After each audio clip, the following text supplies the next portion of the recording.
Les fantômes sont des créatures qui apparaîtraient aux vivants depuis la nuit des temps. On les considère souvent comme des manifestations d'esprits de personnes décédées. Spectres, poltergeists, apparitions. Beaucoup sont convaincus par l'existence de ces entités paranormales. Si vous n'avez pas peur de pénétrer dans des maisons hantées ou de vous balader la nuit dans des cimetières infestés d'ectoplasmes, préparez-vous à vivre un voyage effrayant aux frontières du surnaturel. Maisons hantées, fantômes et revenants, rendez-vous avec l'étrange. Une série réalisée par Frankistas, Bawendine et Laurent Elissen.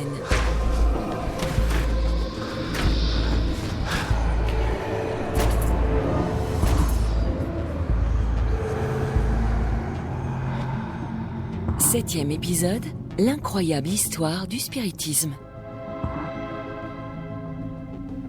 Avec, dans les rôles principaux, Philippe Charlier, médecin légiste et archéo-anthropologue, auteur du livre « Autopsie des fantômes, une histoire du surnaturel ». La science est partout. Et ceux qui refusent cette totipotence de la science vont se réfugier dans le seul endroit que la science n'a pas encore occupé, c'est la mort. Philippe Baudouin, chercheur et auteur spécialiste des grands médiums historiques. Il y a ce qu'on va appeler la photographie spirit, qui consiste à réaliser le portrait d'un vivant, souvent accompagné d'une présence fantomatique, d'un spectre, d'un revenant. Et un vrai faux médium spécialisé dans les communications avec les esprits. Esprit, je veux que tu nous prouves ta présence en enflammant l'eau de ce vase. Apporte-nous le feu de l'au-delà.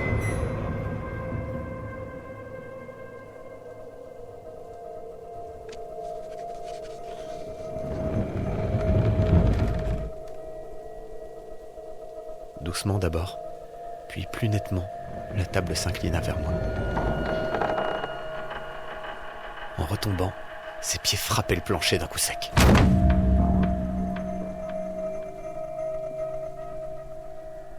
J'étais violemment ému, décontenancé. Je croyais pas à tout ça.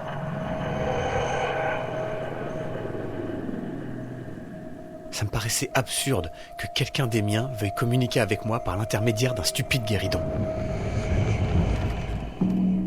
Et pourtant, la table bougeait. Elle s'inclinait à nouveau vers moi. Insistante, impatiente.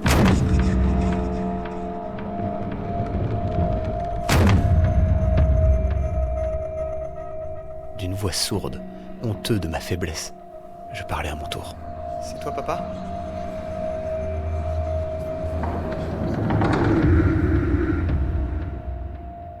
Oui, fit la table victorieusement. Mille idées me trottaient dans la tête. Tout ça était impossible, monstrueux. J'avais pas connu mon père, pour ainsi dire. Et la pensée de lui parler 20 ans après sa mort, à travers ce pied de table, avait quelque chose d'insupportable.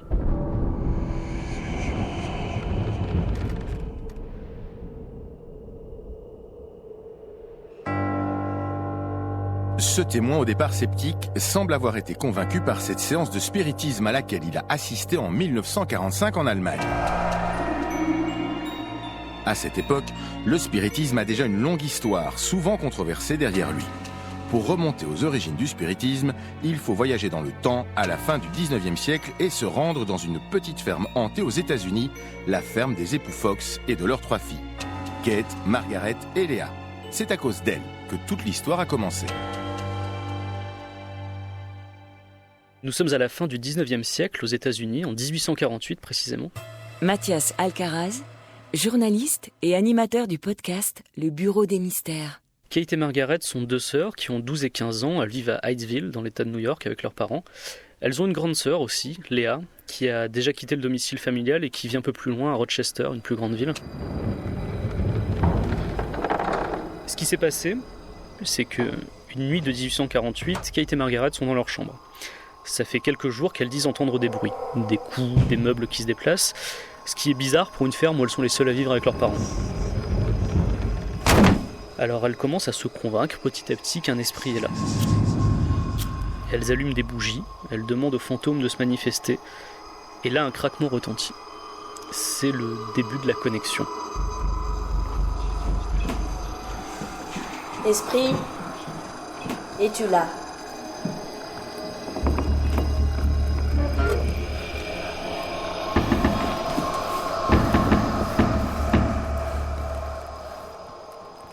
Au fil des semaines, elles vont se lier d'amitié avec cette entité qu'elles appellent Monsieur Pied Fourchu, Monsieur Splitfoot en anglais.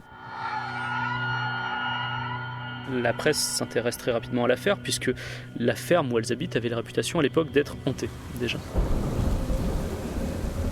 Et c'est là qu'intervient Léa, la grande sœur. Elle fait venir ses 2 petites sœurs chez elle à Rochester.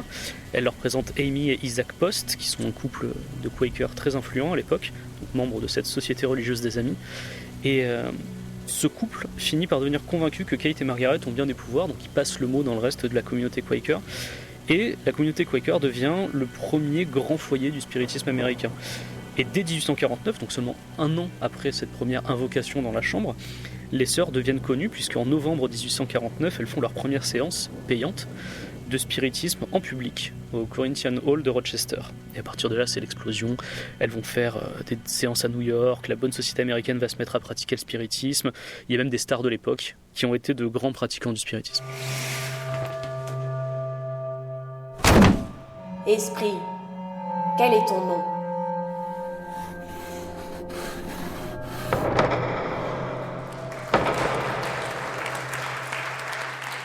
Le spiritisme des sœurs Fox, c'est le spiritisme tel qu'on l'entend aujourd'hui, avec le traditionnel un coup pour oui, 2 coups pour non.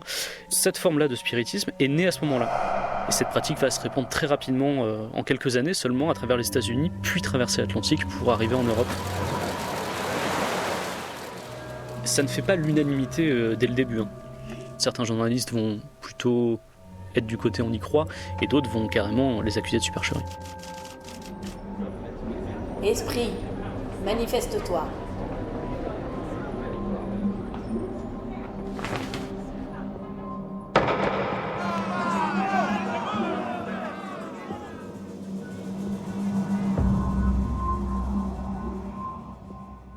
Malgré une presse divisée, le succès va être colossal pour les sœurs Fox qui enchaînent les tournées avec des salles combles à chaque fois. Mais quelques dizaines d'années plus tard, coup de tonnerre. Kate et Margaret avouent publiquement que tout était truqué depuis le début. En 1888, 40 ans après la première soirée de spiritisme, lors d'une conférence à New York, Margaret annonce que tout était un canular. Après 40 ans de mensonges, elle révèle que sa sœur et elle provoquaient elle-même les coups. Elle explique comment, en faisant craquer bruyamment leurs pieds et leurs chevilles. Elles arrivaient à produire un son qui était très fort. Hier soir, à l'Académie, devant un nombre public, Mrs. Margaret Fox a fait entendre très nettement, avec l'aide de ses gros orteils, des coups frappés, soi-disant par des esprits. Elle a porté ainsi le coup de grâce au spiritisme, à cet énorme et mondial du prix, inauguré en 1848 par elle-même et par sa sœur Kate Fox. Les 2 sœurs étaient présentes lors de cette démonstration, et d'un commun accord, elles ont prouvé que le spiritisme n'est qu'une monstrueuse imposture et une supercherie. Ce journaliste du New York Herald était présent le 22 octobre 1888 quand Margaret Fox a fait la démonstration des trucages qu'elle et sa sœur utilisaient pour communiquer avec les esprits. Alors est-ce que ça a mis un terme à l'histoire ? Oui et non. Oui pour les sceptiques, qui ont enfin obtenu la confirmation que effectivement c'était du flan. Et de l'autre, pour les personnes qui étaient déjà à fond dans le spiritisme, ça a plutôt renforcé leur croyance finalement. Il y a eu un effet de dissonance cognitive chez les personnes qui étaient déjà à fond dans le spiritisme. Elles n'arrivaient pas à concevoir que tout ce en quoi elles croyaient depuis tant d'années, depuis 40 ans pour certaines, que ça se bâtissait uniquement sur du faux. Elles n'arrivaient pas à y croire. Après sa démonstration, Margaret Fox va faire de nombreuses déclarations et elle enfonce le clou. La naissance du spiritisme ne serait qu'une farce et c'est sa grande sœur Léa qui les a manipulés, elle et Kate, à des fins lucratives. Quand le spiritisme a commencé, Kate et moi n'étions que de très jeunes enfants. Et mon autre sœur, beaucoup plus âgée que nous, a fait de nous ses jouets. Ma mère était une sotte. C'était une fanatique. Je l'appelle ainsi parce qu'elle était honnête. Elle croyait à ces choses-là. Le spiritisme est parti de rien. Nous n'étions que des enfants innocentes. J'avais 8 ans et Kate 6 ans et demi. Notre sœur s'est servie de nous pour ses exhibitions et nous avons gagné beaucoup d'argent. Et maintenant, elle se détourne de nous. Puis, en 40 ans, Léa Fox, la grande sœur, est devenue une grande figure du mouvement spirit. Et elle a logiquement, balayé le témoignage de ses sœurs. Ça a été mis ensuite dans l'affaire sur le compte d'une vengeance personnelle, parce que les deux sœurs Fox ont connu un destin qui est plutôt tragique. Kate, notamment, a perdu son mari, elle est devenue alcoolique, elle a perdu la garde de ses enfants, et si elle a perdu la garde de ses enfants, c'était en partie à cause d'un témoignage à charge de sa grande sœur Léa. Donc forcément, on peut se dire qu'elle a pu vouloir faire tomber l'empire qu'avait bâti sa sœur Léa sur le spiritisme. Mais bon, de toute façon, certains y croyaient déjà tellement que même en dehors de cette histoire de vengeance personnelle, ils voulaient entendre ce que Margaret et Kate avaient à dire à ce moment-là. Quand je commençais ce triste jeu, j'étais trop jeune pour savoir distinguer le bien du mal. J'espère que Dieu me pardonnera, comme il pardonnera à ceux qui ont eu la naïveté de croire au spiritisme. Il n'y a jamais eu de manifestation d'esprit. Beaucoup d'entre vous savent que j'ai été l'instrument principal du spiritisme aux dépens d'un public trop confiant. C'est le grand regret de ma vie. Il est bien tard aujourd'hui pour dire enfin la vérité, mais j'y suis prête, avec l'aide de Dieu. Je sais que beaucoup de ceux qui m'entendent me méprisent, mais s'ils savaient quelle peine j'éprouve au souvenir de ma vie passée, ils ne me condamneraient pas. Ils auraient pitié de moi.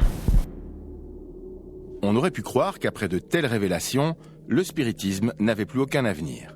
Eh bien, pas du tout. Le spiritisme avait pris une telle ampleur à l'époque que plus rien ne pouvait l'arrêter. Tout le monde avait envie d'y croire. Philippe Charlier. On est dans un contexte où il y a les âmes du purgatoire, on est dans un contexte où il y a eu des épidémies, il y a eu des guerres, la guerre de sécession qui n'est pas très éloignée, avec beaucoup de morts, notamment des mauvais morts, pour lesquels la famille a toujours envie d'avoir un lien fort, parfois des cadavres qui n'ont pas été retrouvés, donc on a envie d'y croire. Et quel que soit le contexte, que ce soit le contexte protestant, un contexte catholique également, des contextes athées avec des milieux francs-maçons, donc on a envie de croire un tout petit peu à ce merveilleux et à cette idée que les morts ne sont pas entièrement morts. En fait, la véritable mort, c'est la disparition, c'est l'oubli. Et quelqu'un qui, à l'état de fantôme, bienveillant ou malveillant, entretient toujours un rapport avec vous, eh bien, il n'est pas entièrement mort. Donc, les sœurs Fox ont été une sorte de catalyseur, de déterminant qui, même si c'est fondé sur du faux, eh bien, ont précipité la mise en place du spiritisme. Les inventrices du spiritisme ont beau leur dire « non, c'était tout faux », ils continuent à y croire derrière et c'est une belle illustration du pouvoir de la croyance. Mathias Alcaraz. Aujourd'hui, je pense que tous les éléments sont sur la table pour appréhender le parcours des sœurs Fox et au final, le fin mot de l'histoire, ça relève surtout de la croyance. C'est si on a envie d'y croire ou non. Moi, j'ai fait mon choix, je ne veux pas y croire, mais voilà, il y a des gens qui préfèrent y croire aujourd'hui, et bon, s'ils veulent y croire, ils y croient.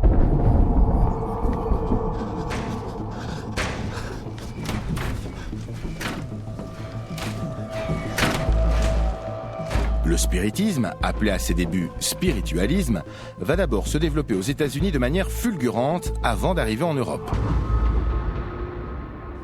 Le spiritualisme va s'organiser de la façon suivante. Philippe Charlier, auteur de Autopsie de fantômes, une histoire du surnaturel. Des sociétés vont se mettre en place, principalement autour du mouvement protestant. Ce sont des pasteurs, des entourages, assez souvent leurs épouses ou leurs proches, qui vont organiser des centres ou des retraites spiritualistes pour interagir avec les âmes des défunts, les esprits. On ne parle pas de fantômes, on parle d'esprits. C'est quelque chose qui n'a pas une forme exacte, qui n'a pas de forme tout court assez souvent, mais qui entretient encore un rapport avec les vivants. Et on va les interroger par un verre qui va circuler sur une feuille avec des lettres, par un Ouija, qui va être une invention assez précoce, donc une grande table en bois avec des lettres, des chiffres, oui, non, et puis parfois d'autres symboles qui sont ajoutés, un soleil, une lune par exemple. Et puis également, ça peut se faire par l'intermédiaire de médiums, c'est-à-dire des personnes qui sont cet intermédiaire entre les esprits et les vivants. Esprit, si tu es là, va sur le oui.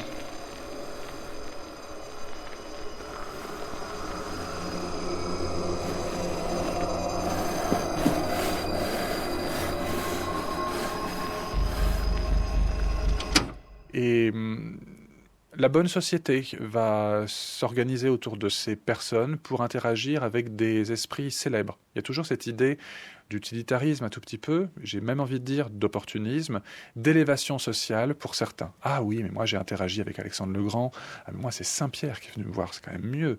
Donc voilà, cette sorte de concurrence lugubre ou post-mortem de quel est l'esprit qui vient voir tel ou tel membre de la société.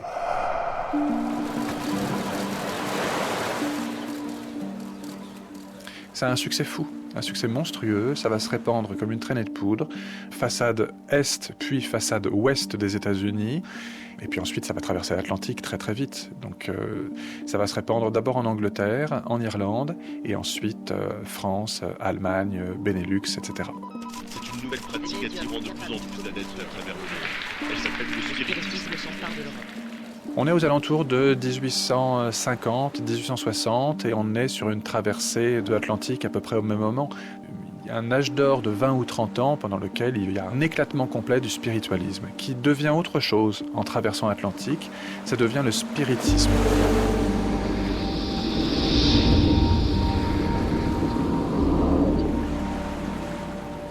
On est à une période où on utilise pour certains ce rapport avec les esprits, qui peuvent être des anges, qui peuvent être des fantômes, qui peuvent être des proches disparus, des ancêtres, pour une élévation morale.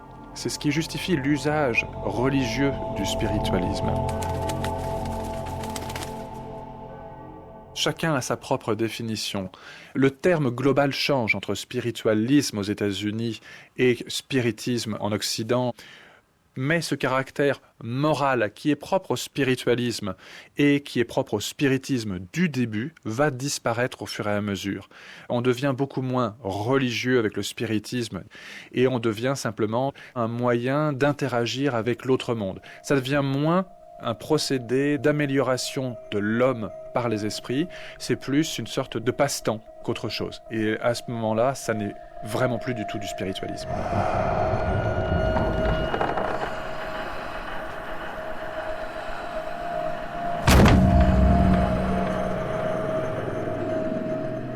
Dans cet âge d'or qui est la deuxième moitié du 19e siècle et jusque le premier tiers du 20e siècle, il y a vraiment plein de choses qui se superposent les unes les autres.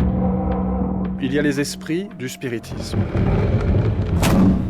Il y a les fantômes. Et puis il y a également les mauvais morts.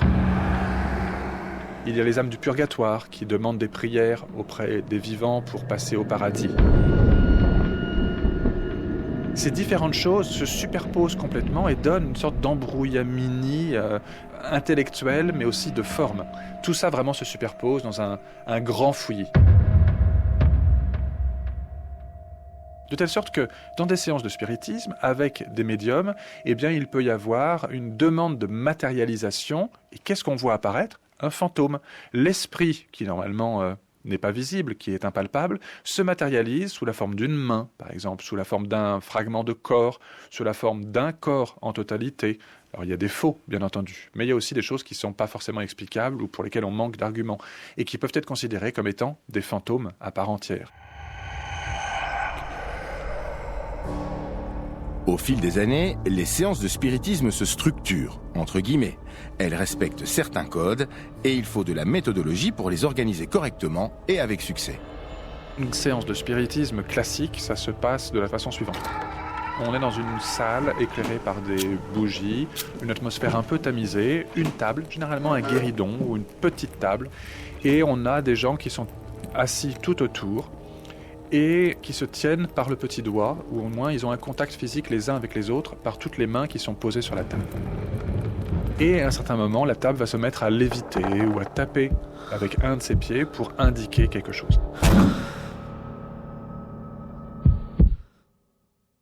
Il y a des séances qui sont un peu plus complexes parce qu'elles font intervenir cette fois-ci un médium, une personne particulière. Et ce peut être donc une femme médium, imaginons, dans une sorte de cabinet noir, un cabinet qui est tendu avec des tissus noirs ou sombres, la lumière est baissée énormément, et cette femme va, par ses mains, par son visage, par une partie de son corps, eh bien faire intervenir et matérialiser un esprit. Et elle peut même le faire sortir d'elle. On peut faire sortir l'esprit d'une femme pirate, on peut faire sortir des liquides ou autre chose. Et cette femme va faire sortir parfois des étincelles de ses mains. On peut la prendre en photo éventuellement, on peut enregistrer des sons, on peut mesurer une baisse de la température parce qu'un fantôme va rentrer dans la pièce. Parfois, il faut payer pour assister à ce genre de séance. Et on voit qu'on glisse vers une sorte de société spectacle et de spiritisme mis en scène. Forcément, quand il y a de l'argent, quand il y a du prestige, quand il y a des bénéfices directs, eh bien, il y a beaucoup de faux.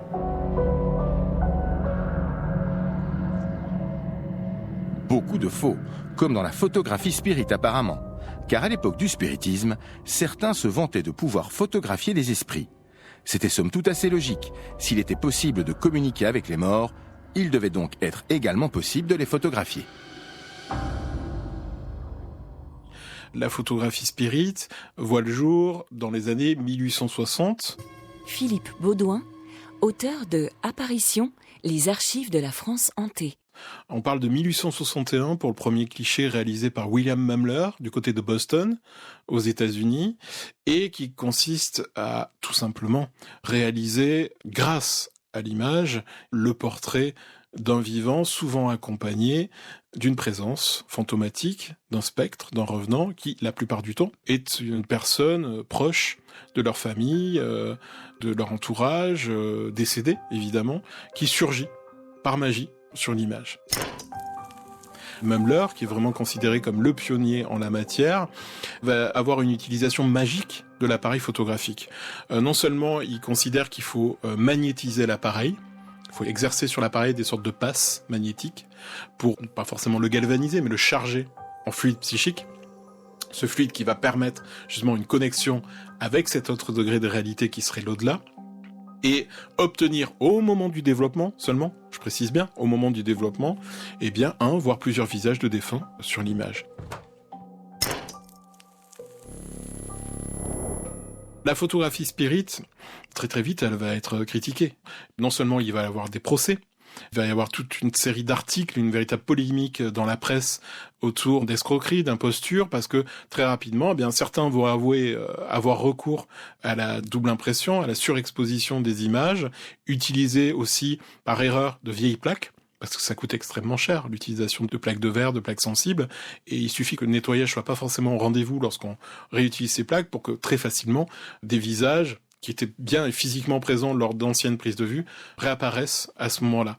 Donc erreur d'interprétation, erreur de manipulation aussi des opérateurs, des photographes, aussi manipulation volontaire, escroquerie, imposture, bon, voilà. Malgré tout ça, ça va se poursuivre. La technique de la photographie va s'exporter en Europe, et donc, à chaque fois, on va essayer de reproduire un petit peu cette tentative-là de communication avec les morts par l'image, et obtenir ces photographies qui sont très très belles, hein, où on voit ces nuages, ces nuées comme ça de visages au-dessus des gens, et puis à d'autres moments, littéralement des personnages en papier mâché, et on se dit, mais comment on a pu croire, comment les gens ont pu être aussi crédules. Il y a eu énormément de faux et de tricheries. En France, un des plus grands pourvoyeurs de photospirit bidons s'appelait Édouard Buguet. Avec des trucages habiles, il a arnaqué des centaines et des centaines de personnes en deuil qui payaient parfois beaucoup d'argent pour obtenir une photo d'un cher disparu. Le docteur Philippe Davis, témoin des tricheries de Buguet, a consigné par écrit comment le photographe malhonnête jouait la comédie lors de ses séances de photospirit. Ce qui était inénarrable, c'était de voir Buguet opérer lui-même, évoquer l'esprit avec des airs de médium inspiré, les cheveux en coup de vent, l'œil fatal, comme il convient à un homme qui commerce avec des gens d'outre-tombe. Le plus curieux de l'histoire, c'est que 8 fois sur 10, les braves gens reconnaissaient les larmes aux yeux. Un père, une mère, une femme aimée ou encore un oncle, un grand-père, un frère, une sœur ou un ami. Il fallait voir les efforts de mémoire faits par ces fidèles croyants pour reconnaître quelqu'un dans la figure informe qu'on leur avait accolée dans le dos. Quand on ne reconnaissait pas, c'était 8 francs la douzaine, comme pour les portraits ordinaires.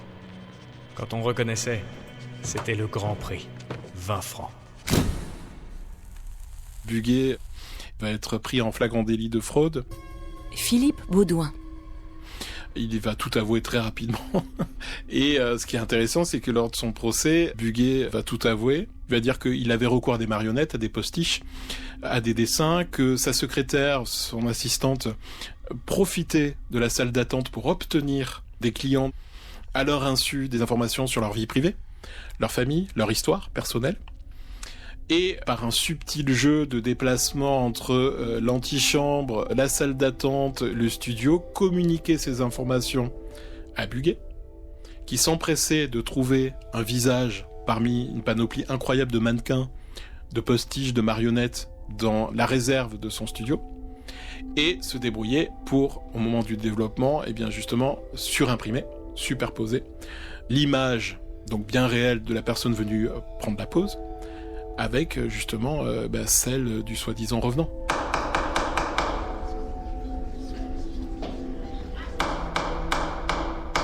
Donc il va absolument tout avouer, complètement se dégonfler, et ce qui est assez tragique, en même temps, et drôle dans cette histoire, c'est que les témoins qui étaient venus soutenir Bugey vont maintenir leur déclaration en disant « Oui, cet homme est quelqu'un de formidable, d'extraordinaire, il m'a permis d'obtenir le portrait de ma sœur, de ma grand-mère, de ma tante, de mon oncle. » C'est extrêmement touchant parce qu'il y a ce poids du chagrin, cette volonté aussi de projeter sur l'image ce désir, de renouer avec celui qu'on a perdu.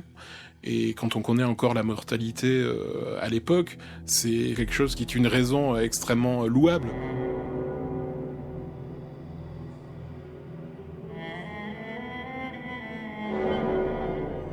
En France, la photographie spirit telle que Bugey l'a pratiquée, à savoir photographier des vivants avec des esprits, va évoluer et petit à petit viser une finalité différente.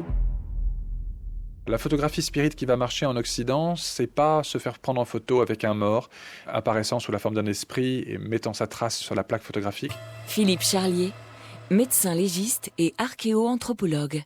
C'est plutôt utiliser la photographie pour fixer les capacités des médiums.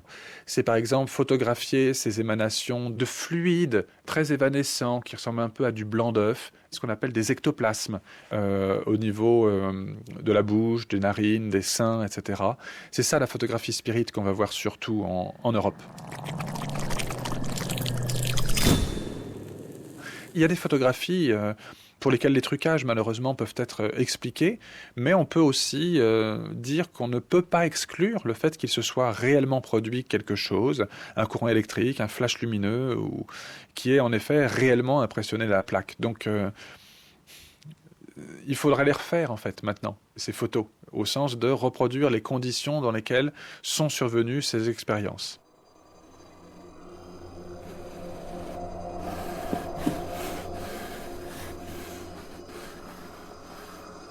Il y a donc eu énormément de tricheries dans le spiritisme, chez les médiums ou chez les photographes spirites par exemple, souvent à des fins lucratives et malhonnêtes. Mais rien n'y fait, le spiritisme continue à avoir un succès incroyable à la fin du 19e siècle. On est dans une période qui a une fascination totale pour la mort.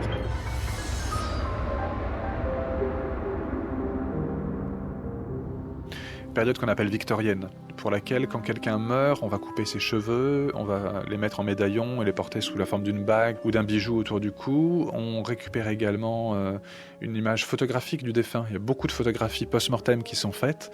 Donc c'est vraiment l'habitude, on vit avec la mort. Il y a une sorte d'iconographie, beaucoup de masques mortuaires qui sont réalisés aussi.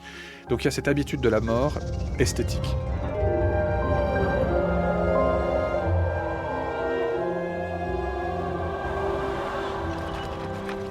Il y a également la littérature gothique, avec ce qu'on appelle le romantisme noir, qui touche non seulement les fantômes, mais également les figures diaboliques, et également la figure de Frankenstein, celle des vampires. Donc on est vraiment dans une période où la mort occupe tous les champs, que ce soit les champs de l'imaginaire, mais également les champs esthétiques, peinture, sculpture, littérature. Donc la mort est partout, mais également le refus de la mort. Cette idée qu'après, il est possible de faire marche arrière avec des vampires, avec Frankenstein, avec des figures d'anges, de fantômes. On baigne dans la mort du matin au soir et même pendant la nuit.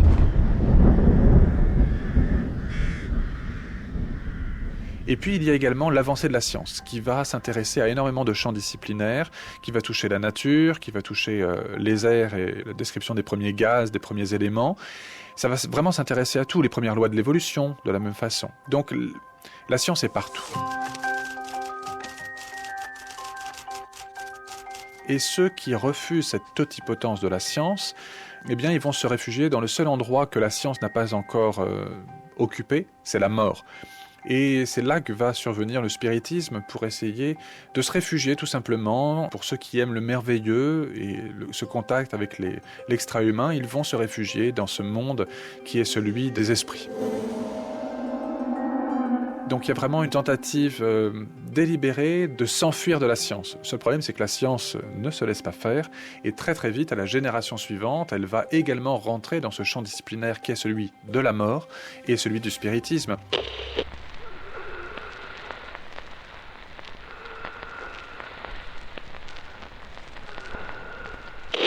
Les spirites de la 2e, 3e génération vont dire « Vous, scientifiques, venez nous aider et prouvez qu'on a raison, que les esprits existent réellement. » C'est ainsi qu'apparaît la photographie spirit, les mesures de température, les enregistrements de sons des morts, et puis toute une théorie d'expérience scientifique plus ou moins biscornue pour essayer de prouver la véracité de tout ceci.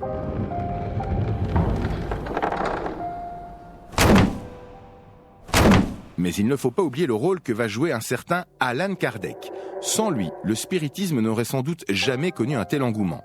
En 1855, Kardec va s'intéresser au spiritualisme qui arrive petit à petit en Europe après avoir traversé l'océan Atlantique. Aujourd'hui encore, il reste le maître de file incontesté pour tous les partisans du mouvement spirit. Allan Kardec est un pédagogue qui a eu sa carrière de théoricien autour de la pédagogie, de l'éducation des enfants. Il a écrit des manuels, proposé des modifications architecturales sur les écoles, mais aussi des sortes de proto-crèches pour les tout-petits. Donc il a eu un petit succès là-dessus, et puis il découvre le spiritualisme qui va l'emporter complètement. Il va importer ce spiritualisme outre-Atlantique et en devenir une sorte de codificateur. C'est un très mauvais médium. Il est vraiment pas bon là-dessus. Les tables, c'est pas son truc. Il chasse même plutôt les fantômes ou les esprits, malheureusement, plutôt qu'il ne les attire, sans moquerie. Mais par contre, c'est un excellent théoricien. Et en cela, il va être une sorte d'apôtre. Les spirites détestent cette expression, mais pourtant, sur le plan anthropologique, c'est exactement ça. Il va recueillir énormément de témoignages provenant de tables tournantes, de parties de Ouija ou d'inspiration de médiums. Il va tout colliger, compiler et écrire le livre des esprits, le livre des médiums. Des ouvrages qui sont quasiment le 3e testament, car il est très religieux, chrétien en l'occurrence, et pour lui, c'est un moyen d'élévation morale et spirituelle et d'arriver au plus proche de la divinité. Donc c'est une sorte de manuel de spiritisme qu'il va écrire à la destination de tous, y compris les plus basses classes sociales. Il va écrire ce qu'on appelle des petits libelles, des petites brochures qui font 6, 8 ou 12 pages, beaucoup plus faciles à comprendre. C'est un peu le spiritisme pour les nuls. Et il va diffuser complètement à toutes les classes sociales ceci, organiser les premières sociétés spirites. Enfin voilà, c'est un organisateur hors pair, Allan Kardec. Il sait y faire. Allan Kardec va mettre au point la véritable doctrine spirit, encore appliquée par ses adeptes de nos jours. Alors les principes de la doctrine spirit, c'est que d'abord, la mort n'est pas une fin. Il y a quelque chose qui survit après la mort, qui est l'esprit, et quelque chose qui entoure l'esprit, qu'on appelle le périsprit, qui est une part visible, par certains, de l'esprit. Et il y a une possibilité, dans la doctrine spirit, d'interagir avec ces esprits, soit de façon directe, quand on est un médium, soit par l'intermédiaire d'un médium, quand on n'est pas animé de ses propriétés d'interaction.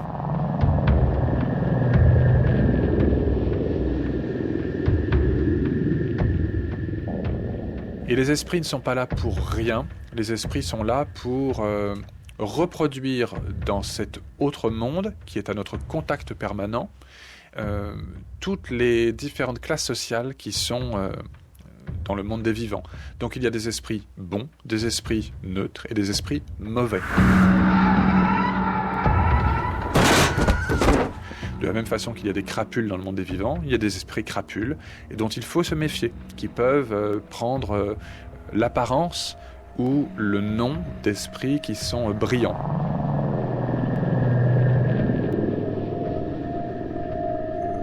Esprit, quelles sont tes intentions ?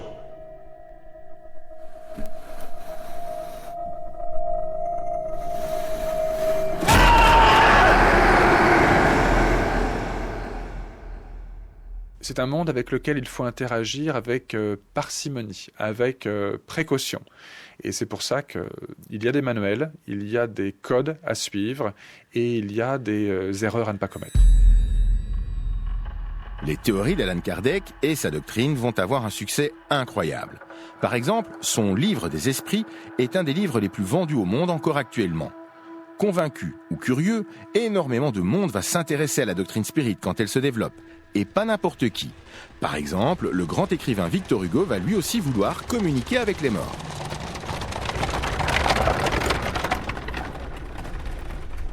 Quand Victor Hugo part de France, s'exile dans les îles anglo-normandes, Jersey, Guernsey, il a perdu sa fille, Léopoldine. Il n'a toujours pas cicatrisé de ce deuil. Il est discrédité, on va dire, temporairement sur le plan politique, poussé à partir, donc il a vraiment besoin de se raccrocher à quelque chose. Et il va utiliser le spiritisme, les tables tournantes, pour se reconstruire, pour interagir, et notamment avoir un rapport encore avec sa fille. Et également avoir un rapport avec d'autres personnalités de l'histoire qui vont le regonfler, qui vont aider son orgueil à se reconstruire. Alexandre le Grand, Dante, Molière, des poètes de l'Antiquité, même la mort, Madame la mort, qui vient le visiter. Victor Hugo s'adonnant au spiritisme pour communiquer avec de grands personnages du passé, voilà qui a de quoi fasciner les historiens ou les membres de l'Académie française, comme Alain Decaux. C'est à Jersey qu'un jour, une dame venant du continent, une de ses amies, Delphine de Girardin, lui a appris à faire parler les tables. C'était très à la mode à l'époque. Et il a pris cela d'abord comme une curiosité, il n'y a pas cru. Et puis quand il a cru sentir que dans la table, la personne qui lui parlait était sa fille morte, Léopoldine. Vous savez que ça a été la tragédie immense de sa vie. Cette fille, il l'aimait plus que tout au monde. Et alors là, il a cru sentir l'invisible le rejoindre par l'intermédiaire de sa fille morte. Et il s'est littéralement passionné pendant plus de 2 ans. Et plusieurs heures par jour, ce qui indique que pour lui c'est devenu primordial. Et pourquoi est-ce que c'est devenu primordial? Parce que Hugo, à ce moment-là, pense qu'il a été choisi. Hugo pense qu'il a été choisi par Dieu, par cet immense phénomène qui le rejoint, et que les morts qui viennent lui parler sont là pour lui apporter des messages. Et il est à l'écoute de l'invisible, en se disant c'est moi l'intermédiaire, puisque ces morts me parlent et viennent me dire des choses admirables, car il faut bien dire que les textes qui ont été recueillis de cet homme sont d'immenses textes de toute beauté. Et c'est un immense problème, parce que, bien entendu, tous les personnages qui viennent le visiter dans les tables, qui s'appellent Dante, qui s'appellent Shakespeare, qui s'appellent Eschyle, eh bien, parlent comme Victor Hugo. Et alors là, ça n'est pas de la supercherie. Il faut écarter totalement l'idée de supercherie. Or, ces textes qui sont dictés par la table à Hugo, qui sont hugoliens, viennent de lui, très probablement, à travers son fils Charles, qui est médium. Et pourtant, il ne sait pas qu'il les porte en lui. C'est un immense problème que la science n'a jamais résolu. En fait, Victor Hugo n'interroge que lui-même. Philippe Charlier. Quand on lit toutes les poésies, tous les textes, tous ces échanges qu'il peut avoir avec ces personnages historiques ou littéraires du passé, eh bien c'est lui-même, c'est une sorte d'auto-psychanalyse qu'il réalise, et c'est vraiment fascinant de voir comment il s'interroge au fur et à mesure.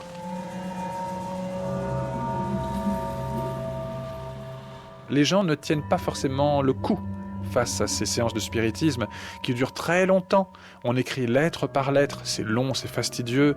Certains s'endorment, d'autres deviennent fous. Et lui, au bout d'un certain temps, il va abandonner tout ça. Soit parce qu'il se rend compte que c'est délétère, soit parce que c'est très long et fastidieux, soit parce que il a obtenu ce qu'il voulait. Il a interrogé qui il voulait, par l'intermédiaire de lui-même. Il a eu un écho, il s'est reconstruit, et c'est bon, maintenant ça suffit, je peux passer à autre chose. Il a fait le tour.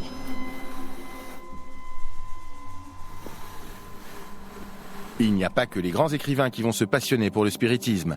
Rapidement, des scientifiques, et non des moindres, commencent à voir dans cette discipline occulte un nouveau champ d'investigation. Parmi ces chercheurs, Camille Flammarion, le grand astronome, lui aussi, va tenter de communiquer avec l'au-delà. Comme nous l'explique Patrick Sbalquiero, historien et journaliste, auteur de « Les lieux de hantise en France ». Alors lui, il avait cette particularité, comme d'ailleurs pas mal de ses contemporains à l'époque. Lui, scientifique, vraiment, avec un S majuscule, si j'ose dire, lui voulait appréhender, enquêter sur tous ces phénomènes de manière scientifique, avec une méthode, avec des protocoles, et il pensait qu'il s'agissait vraiment de faits scientifiques que l'on pourrait analyser et à partir desquels on pourrait élaborer des lois, comme on élabore des lois mathématiques, par exemple. Donc il n'y avait pas si vous voulez, dans sa vision de l'au-delà et de toutes ces choses, il n'y avait pas du tout le côté spirituel, religieux. Non, lui, il basait sa valeur sur la science et sur l'étude scientifique des phénomènes. Et il a eu le mérite d'associer ses théories, ses idées à la pratique en allant sur le terrain et en enquêtant. C'est un travail très conséquent. C'est vraiment l'un des premiers scientifiques de ce renom à avoir visité des lieux, etc. et rencontré des personnes. Que Camille Flammarion s'intéresse au spiritisme, le pratique de façon quotidienne, en tout cas régulière, ça va avoir un effet retentissant sur une sorte d'entretien du spiritisme et de dire que, vous voyez, le spiritisme finalement n'est pas incompatible avec la science. On est à peu près au même moment où va se créer l'Institut de métapsychique international, une institution importante au sens de cette institution parisienne qui va recueillir beaucoup de témoignages de phénomènes paranormaux, principalement des esprits, des maisons occupées, des poltergeists, ce genre de choses. Et lui va faire connaître ce type d'études scientifiques et d'implication de la science dans la résolution, en tout cas une meilleure compréhension de ces problèmes. Le spiritisme venait toucher une autre corde que le scientifique qui est en lui. C'est un esprit, Camille Flammarion, qui est complètement curieux, qui va dans tous les sens. Il y a une de ses admiratrices, par exemple, qui est morte jeune et il avait l'habitude de lui caresser l'épaule. Et quand elle est morte, avant lui, elle lui a légué sa peau, la peau de son épaule, qu'il a fait ensuite relier. Et donc, il a un de ses propres livres à lui, relié dans une peau qui est la peau d'une de ses admiratrices, une peau humaine, teinte en rouge. Et d'ailleurs, c'est bien marqué dessus, reliure en peau humaine. C'est quand même l'extraordinaire. Philippe Baudouin est chercheur et spécialiste notamment de l'histoire du spiritisme et des grands médiums. Il étudie en profondeur les travaux, les recherches ainsi que les archives de Camille Flammarion.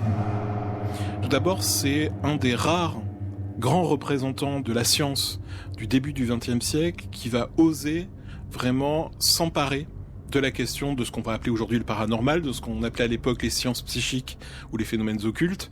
Il va vraiment s'en emparer presque physiquement de cette question, puisqu'il va s'investir à la fois en tant que savant, en tant que chercheur dans ce type d'expérience, mais son obsession pour le test, pour le contrôle de ces phénomènes-là, va le conduire à se retrouver dans des situations assez improbables.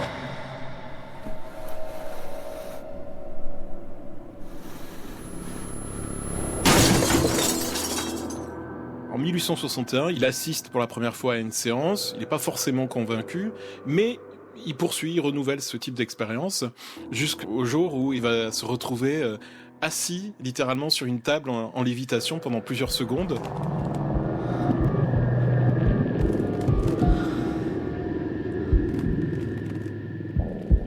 Il va poursuivre ce genre de tentative, à commencer à son propre domicile, parce qu'il veut absolument tout contrôler, il a bien raison, s'entourer de personnes de bonne foi, inviter des médiums, pour essayer à nouveau de faire léviter des tables, de faire déplacer des objets à distance, etc.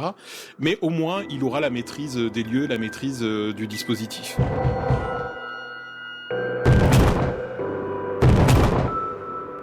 Il va publier des dizaines et des dizaines d'articles dans la revue Spirit, ses propres ouvrages aussi. C'est à lui que l'on doit un des tout premiers ouvrages en France sur l'histoire des maisons hantées. Il essaie de soumettre ces phénomènes-là à la méthode expérimentale et à la méthode scientifique, tout simplement.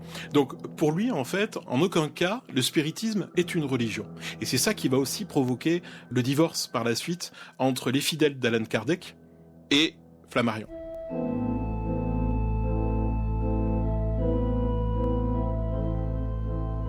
Ce qui distingue le spiritisme d'autres formes par exemple, de techniques de communication, c'est justement l'alliance entre ce qu'on va considérer comme une croyance et l'expérimentation, c'est-à-dire la recherche de la preuve. Il est entré un petit peu dans cette voie-là, dans la voie scientifique du spiritisme, ce qu'il va appeler le spiritisme expérimental, ou le spiritisme scientifique, véritablement, pour lui. Et il va essayer de démontrer que, oui, ces phénomènes-là ne sont pas surnaturels, c'est juste du naturel que nous n'avons pas encore découvert. Il va faire la part des choses entre l'imposture, l'escroquerie d'un côté, des médiums par exemple, et puis la possibilité d'authentifier certains phénomènes comme la réincarnation, la télékinésie, la télépathie, etc., etc. C'est ce qu'il va appeler l'inconnu, avec un I majuscule.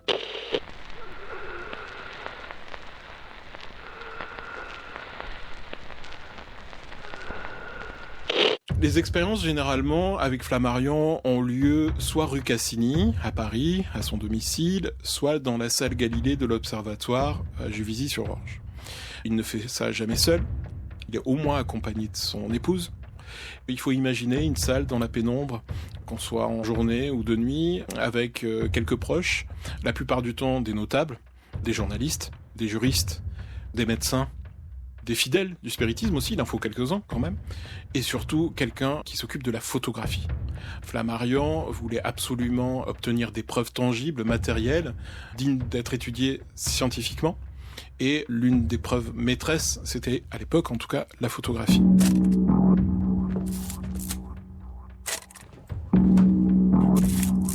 À partir de là, on contrôle la médium, on l'ausculte, on fait en sorte que toutes les portes de la pièce soient verrouillées. On lui accorde quand même certaines conditions, comme l'utilisation du cabinet spirit. Le cabinet spirit, c'est une sorte de petit théâtre amateur, ça ressemble à un rideau de théâtre qu'on aurait disposé dans un salon bourgeois en l'occurrence, et qui, d'après les médiums, permettent de concentrer l'énergie fluidique nécessaire au développement des phénomènes, tels que lévitation de table, déplacement d'objets et apparition, pour ne citer que ce type de manifestation occulte. À partir de là, une fois qu'on a pris ses précautions, vient le moment de la transe.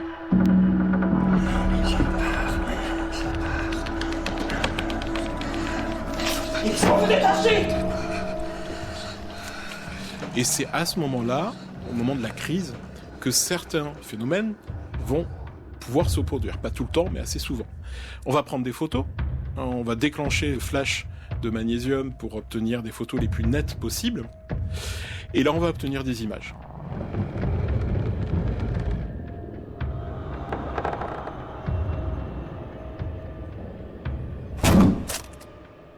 Principalement des images de lévitation de table, de lévitation de tabouret, d'instruments de musique. On utilisait beaucoup d'instruments de musique aussi, qui, comme par magie, vont s'élever dans les airs, alors qu'ils étaient posés sagement à plusieurs mètres de la médium, et sans raison apparente se déplacer, y compris au milieu des participants.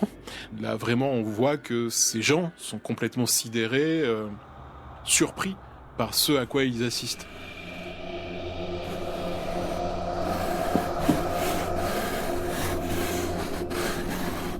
Par contre, les collègues scientifiques de Camille Flammarion sont eux loin d'être sidérés ou impressionnés de quelque manière que ce soit par ses expériences sur le spiritisme. Flammarion va être jusqu'à la fin de sa vie moqué par ses confrères et vivement critiqué par les journalistes qui estiment qu'il n'y a aucun intérêt ni aucune dignité scientifique dans ses travaux. Pour autant, cela n'ébranle pas ses convictions. Il reste convaincu qu'il y a une survivance de l'âme et un monde des esprits. À la fin de sa vie, après toutes ces années de recherche, même s'il a toujours refusé de prendre ses responsabilités au sein de la communauté spirit française, et il a toujours défendu cette idée. Il y avait la possibilité pour l'âme de s'échapper du corps. Il n'était certainement pas un matérialiste pur et dur. C'est quelqu'un qui était persuadé, grâce à ses expériences, de l'authenticité de certains phénomènes.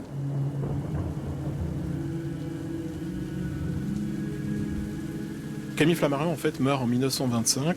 Ce qu'on peut dire, c'est que, en tout cas, il y a eu chez lui à la fois de la frustration que la parapsychologie n'ait pas reçu une reconnaissance institutionnelle ou officielle, même s'il y a œuvré énormément grâce à ses discours, grâce à ses articles dans la presse, à ses enquêtes, à ces fameuses photographies dont on parlait tout à l'heure, et puis à ses ouvrages. Il y a cette frustration chez lui, je pense, lorsqu'il meurt en 1925, frustration de ne pas avoir vu justement les sciences psychiques entrer à l'université.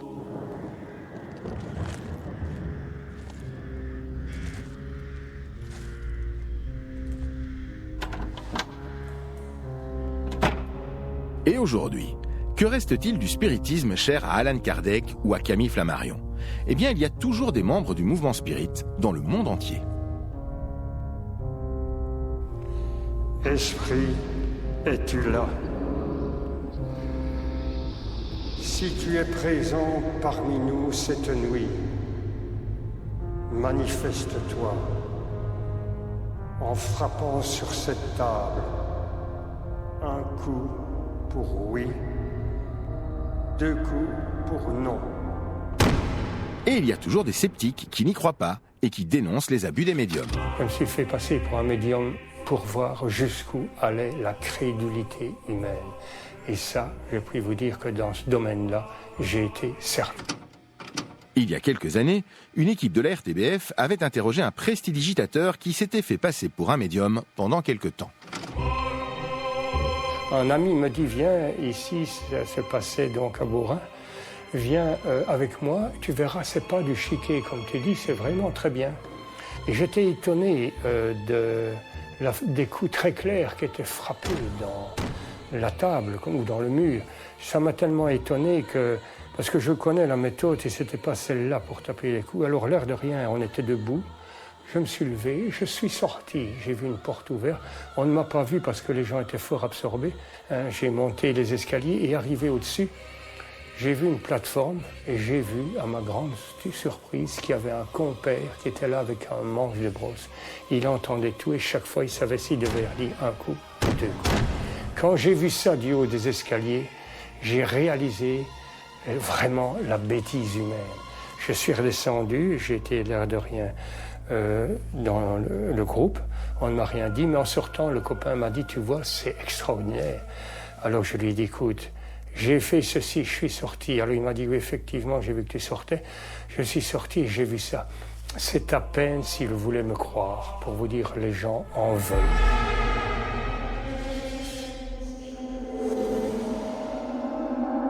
Prochain épisode, Grand Médium et Ectoplasme. Marthe Béraud et Eusapia Palladino ont eu un succès monstrueux, un succès fou. Tout le monde se les arrachait.